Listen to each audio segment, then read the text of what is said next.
अध्यात्म विश्व विज्ञान यूट्यूब चैनल पर हम सब उपस्थित है और हम सब अध्यात्म के प्रेमी हैं, ईश्वर मार्ग से चलने वाले लोग हैं। हमें ईश्वर से एकरूप होना है, एकात्म होना है। इस तरह कि जैसे शक्कर जल में घुलकर जल रूप ही हो जाती है, हुआ मदरूप ही जानो, जन्म मृत्यु से नहीं।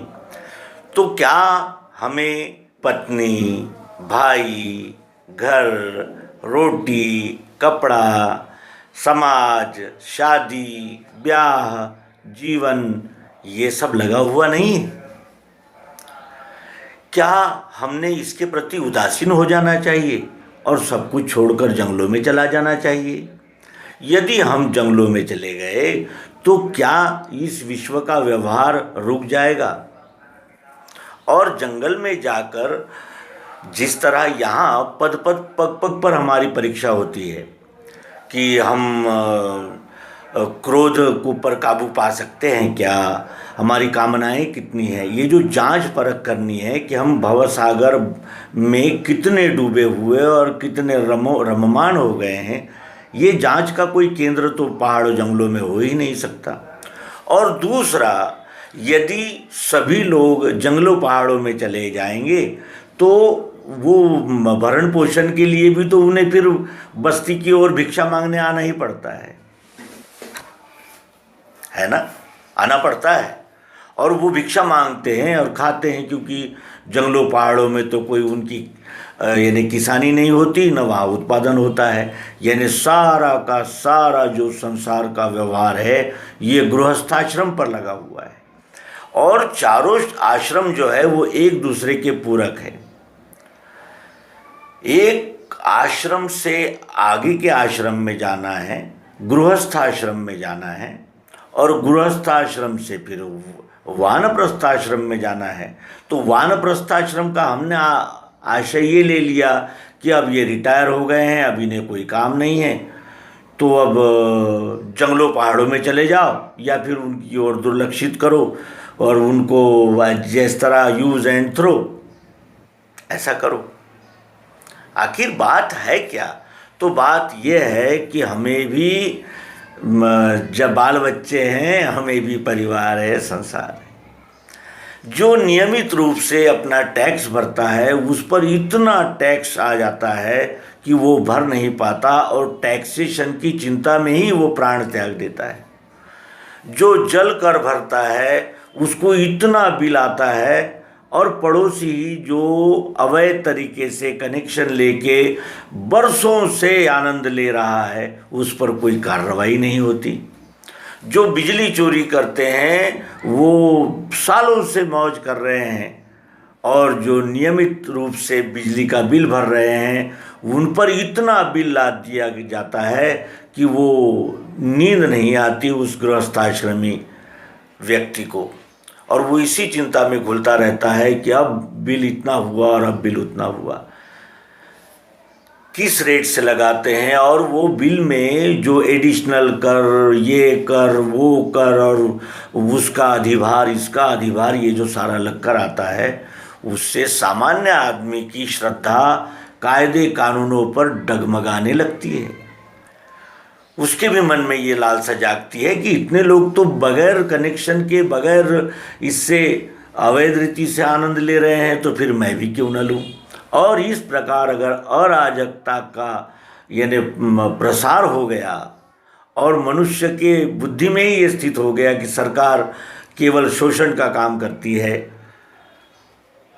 तो क्या होगा? और प्राइवेटाइजेशन में देने का अर्थ ये नहीं है कि जो मर्जी हो आप ग्राहकों को पीड़ित और शोषित करके अधिक से अधिक मुनाफा कमाओ।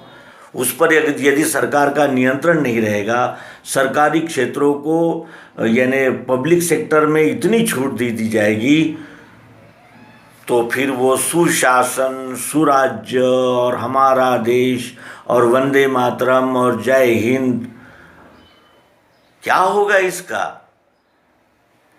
क्या होगा क्या?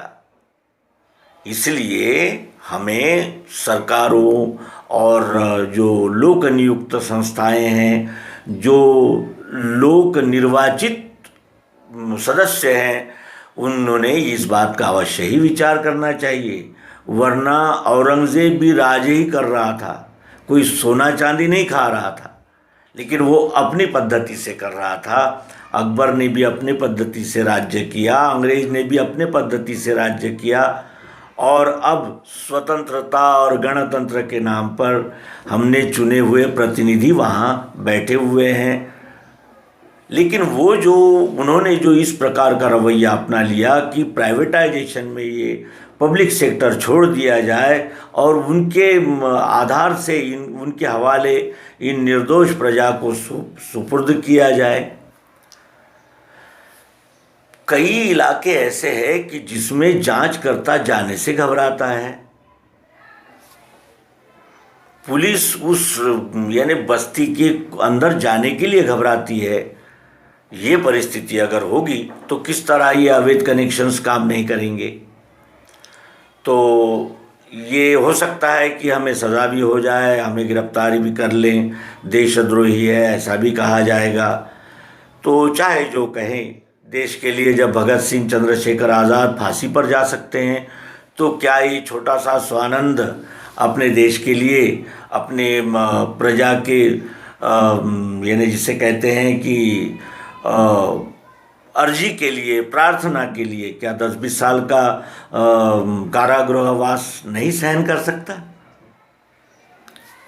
हमें भी अपने त्याग के लिए तैयार रहना चाहिए और सरकार को भी प्रार्थना है कि वो हमें देशद्रोही ठहराए और फिर हम भी अवैध रीति से सरकारी यानी प्रावधानों का इस्तेमाल करें। और जब कोई ऐसी बात आ जाए तो फिर वहाँ ये जाति के 2 युवक मारे गए और उस जाति ने उस जाति पर हमला कर दिया और फिर अनेक प्रकार के सांप्रदायिक कट्टरतावाद और ये सारे उभर के आए और हम जनता इसी में लड़ते रहें और वो शोषणकर्ता जो खासगीकरण जिसका किया जा रहा है वो पब्लिक सेक्टर में उन लोगों को किस तरह परमिशन दी गई और किस तरह ये एजेंसियां खड़ी हो गई। एक एक शहर में विकास महामंडल के नाम से अनेक संस्थाएं निर्माण हो गई और उन्होंने हर घर पर एक अपना स्वतंत्र कर लगा लिया। नगर पालिका कुछ और टैक्स भेजती है और ये विकास प्राधिकरण कुछ और टैक्स भेजते हैं। तो क्या यहाँ आम जनता ने छापखाना खोल रखा है या नकली नोट छापते हैं लोग मूल मजदूरी करते हैं, रिक्शा चलाते हैं, बर्तन मांजते हैं, खाना बनाते हैं। क्या सरकार का ये दायित्व नहीं है कि वो प्राइवेट सेक्टर पे भी एक नज़र रखे और उस पर नियंत्रण रखे ताकि हाहाकार न हो? लाखों करोड़ों रुपया पैसा डबल होगा, बहुत सारा ब्याज मिलेगा, ये कहकर लाखों करोड़ों रुपया कंपनियां यानी जनता से जमा किया हुआ रुपया लेकर गबन कर देती है। उनके संचालकों को तुरंत जमानत हो जाती है और वो पैसा कहाँ गया सरकार उसे ढूंढती ही रहती है, बरसों हो जाते हैं। एक रिक्शा चालक किस तरह बचत करता है ये हम सभी जानते हैं।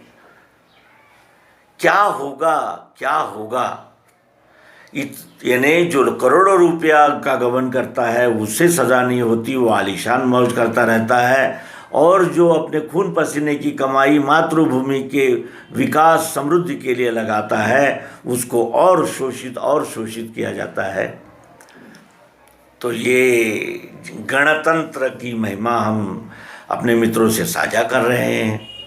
गणतंत्र में भीड़ सड़क पर इकट्ठा होकर रास्ता रोक देती है और जब कोई तीसरा व्यक्ति जीप चलाता हुआ आता है तो उसे रोककर उस पर लाठी, डंडे, तलवार और पत्थरों से हमला कर देती है।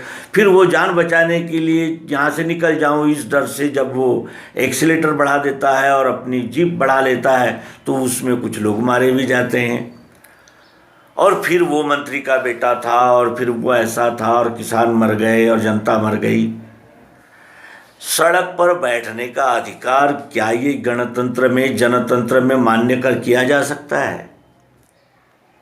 मैं एक रास्ता ही रोक दूं क्योंकि मैं दबंग हूं और ये रामलीला मैदान और ताल कटोरा स्टेडियम ये सब क्यों बने हैं दिल्ली में? यदि आपको धरना प्रदर्शन कुछ विरोध प्रदर्शन करने हैं तो आपको ऐसे स्थान दिए गए हैं, जंतर मंतर है। लेकिन नहीं, आप रास्ता रोकेंगे और कुछ मारे जाएंगे तो फिर किसान मर गए, ये देश बर्बाद हो गया, सरकार किसान विरोधी है। तो क्या इसके पूर्व की सरकारें किसान विरोधी नहीं थी? उन्होंने ये यूरिया का प्रश्न, ये बिजली का प्रश्न, ये किसानों को मदद करने का प्रश्न, इन पर क्या आज तक कभी चिंतन मनन किया है? हमारे महाराष्ट्र में लाखों किसान आत्महत्या करके मर गए, कभी कोई पूछने नहीं आया। कभी खेतियों का मृदा परीक्षण करके एक ही प्रकार की ज़मीन जहाँ है वहाँ एक ही प्रकार की फसल सहकारी पद्धति से कोऑपरेटिव सेक्टर्स में लाकर इसे व्यवस्थित नियोजित किया जाए, ऐसा कभी किसी के मन में इसके पूर्व में आया? कहने का आशय यह है कि अराजकता जब तक समाप्त नहीं होती, ये देश की वेदनाएं कभी शमन नहीं होगी। ये देश अनेक प्रकार से यानी जर्जर हो चुका है। धर्मांतरण, तो उसमें फैलाई गई कट्टरता, धार्मिकता, धर्मांधता और उसमें प्रतिपक्ष को घायल करने की योजनाएं और अनेक प्रकार के इतिहास में तोड़ मरोड़ करने के प्रकरण हैं। कितनी जगह कितनी बातें हम अपने मित्रों से करें, तो संक्षेप में यही कहना है कि ब्राह्मण, क्षत्रिय, वैश्य, शूद्र यही ब्रह्म, राक्षस, दैत्य, दानव और चांडाल है। तो हमें ब्राह्मण बनना है या ब्रह्म राक्षस बनना है? हमें क्षत्रिय बनना है कि दैत्य बनना है? हमें वैश्य बनना है कि दानव बनना है? हमें शूद्र बनना है कि चांडाल बनना है? ये निर्णय करने का ये समय है। अध्यात्म विश्वविज्ञान विश्वरूप परमात्मा का प्रत्यक्ष यथार्थ दर्शन कराने वाली युक्ति का प्रचार प्रसार करने के लिए उपस्थित हुआ है।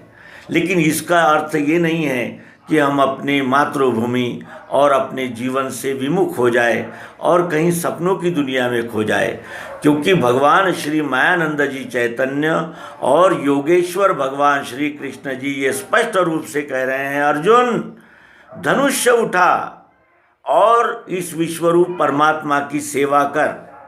ये जो फोड़े जगह जगह तैयार हो गए, कैंसर, अल्सर्स, इनका ऑपरेशन क्षत्रिय नहीं करेगा तो क्या वैश्य करेगा, ब्राह्मण करेगा, शूद्र करेगा? अरे ये तेरा कर्तव्य है। ये इतने अहंकारी की सुई की नोक पर भी खड़े रहने के लिए जगह नहीं दे रहे हैं। इतना इनका अहंकार और असत्य पर इनकी श्रद्धा बढ़ गई है। ये आसुरी पक्ष के लोग हैं और ये अगर बढ़ते चले जाएंगे, इनका अगर इनकी हिम्मत और इनकी शक्ति बढ़ती चली जाएगी तो फिर हम जाएंगे कहाँ? अपना देश छोड़कर हम जाएंगे कहाँ? और क्या होगा, कितना हाहाकार होगा उस घड़ी जब अपने ही देश से कुछ लोग विस्थापित कर दिए जाते हैं, उन पर हमले होते हैं, उन्हें मार दिया जाता है। ये कैसा भारत? क्या ये राम, कृष्ण और महावीर, गौतम, चरक, सुश्रुत, पतंजलि, कपिल, कणाद, आर्यभट्ट, डॉक्टर होमी भाभा, डॉक्टर विक्रम साराभाई, भगत सिंह, राजगुरु, चंद्रशेखर, लाला लाजपत राय, बंकिम चंद्र पाल, लोकमान्य तिलक, श्री संत ज्ञानेश्वर, संत एकनाथ, संत तुकाराम, संत रविदास, संत घासीदास, संत पलटूदास, सोयराबाई, जनाबाई, मुक्ताबाई, सखूबाई, सहजोबाई, सोयराबाई, क्या इनका देश है? ऐसा लगता है ये देश उनका है। आज की परिस्थिति हमें विवश करती है कि हम कैसे जिएं, इसी का प्रथम विचार करें। लोकतंत्र है तो क्या लोगों को जीने का अधिकार नहीं मिलेगा? अंत में क्या होगा? ये ब्राह्मण क्षत्रिय वैश्य शूद्र अपने अपने वर्ण कर्मों के साथ इस प्रकार का यानी व्यवहार करते हैं, प्रताड़ना करते हैं, और फिर मंदिरों में दिए जलाते हैं। करोड़ों रुपए के मंदिर बन रहे हैं। हमारे ही देश में एक विशाल श्री राम मंदिर बन रहा है। इसका हमें अभिमान भी है, क्योंकि श्री राम का मंदिर भारत में नहीं बनेगा तो और कहाँ बनेगा। लेकिन वो मंदिर बनाने के साथ साथ हमें अपने गांव में जो यानी जर्जर हो चुके मंदिर है उनकी भी तो रक्षा करनी होगी, उनको भी तो व्यवस्थित करना होगा। कहीं ऐसा ना हो जाए कि हमारे गांव के मंदिर जर्जर होकर गिर पड़े और हम और कहीं तीर्थ यात्रा पे चले जाएं। यदि हम काशी विश्वनाथ के मंदिर में दर्शन करने जाते हैं तो क्या अपने गांव के मंदिर में जो रखी हुई प्रतिमा है क्या वो शिव जी की नहीं है? इस प्रकार पाखंड और दंभ से बचते हुए हमें ये भवसागर पार करना है। सद्गुरु योग युक्ति उपलब्ध है, आप सभी अवश्य लाभ लें। इसी आह्वान और प्रार्थना के साथ नर्मदे हर सद्गुरु भगवान की जय, विश्वरूप परमात्मा की जय। वंदे मातरम।